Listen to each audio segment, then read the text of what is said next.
அச்சோ, நாசமா போச்சு. டிஞ்சருக்கும் ஜிஞ்சருக்கும் வித்தியாசம் தெரியாதவங்கள வேலைக்கு வச்சா வேளாங்கோ. என்ன கமலா நீங்க கையில அடிபட்டு ரத்தம் வருது, போய் டிஞ்சர் எடுத்துட்டு வாங்கன்னு சொன்னா இப்படி ஜிஞ்சர் எடுத்துட்டு வந்திருக்கீங்க. ஆமா, நீங்க நர்ஸ் தானே?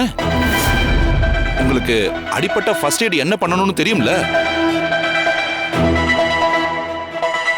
ஷோ, நான் கமலா இல்ல விமலான்னு இவளே காட்டி கொடுத்துருவா போல இருக்கே. அப்படி மட்டும் தெரிஞ்சது நம்ம செத்தோம். இதுல இருந்து இவளை எப்படி எஸ்கேப் பண்ணி விடுறது? அண்ணே, அது ஒண்ணும் இல்லண்ணே. அவளுக்கு பழசெல்லாம் மறந்து போச்சுல்ல, அதனால தெரியலையே என்னவோ. விடுங்க.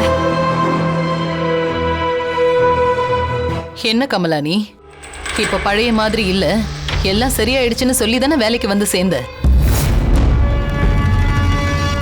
ஏமா, நீங்க ஹாஸ்பிட்டல்ல தானே வேலை பார்த்தீங்க? ஏதோ காய்கறி கடையில வேலை பார்த்த மாதிரி நடந்துக்கிறீங்க. ஐயோ, கரெக்டா கண்டுபிடிச்சிட்டாரே.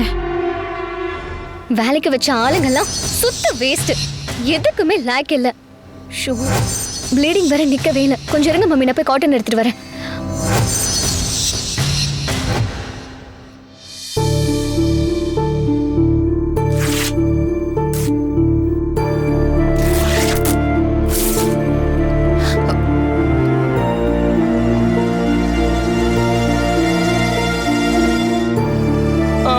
பாத்துமா பாத்துமா, மெல்ல.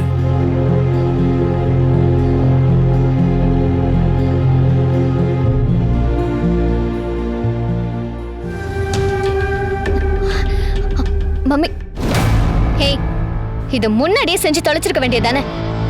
சரி விடு அனிதா, எல்லாரும் உட்காந்து சாப்பிடுங்க. அதான் கட்டு போட்டாச்சுல்ல, சாப்பிடுங்க. வாங்க வாங்க, பசிக்குது வேற. டேய் வாடா. ஏமா ஜிஞ்சர், அடச்ச பரிமாறுமா, பசி உயிர போது.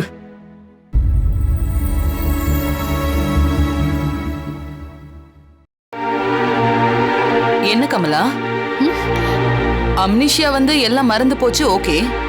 ஆனா பழகுன தொழில் எப்படி மறக்கும்?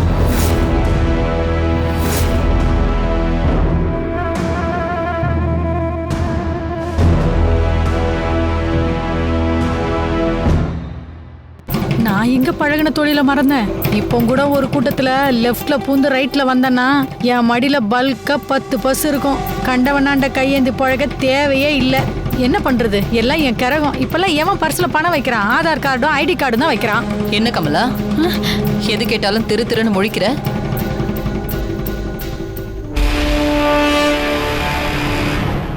சக்தி, அவங்கள அழைச்சிட்டு போய் என்ன ஏதுன்னு கேளு.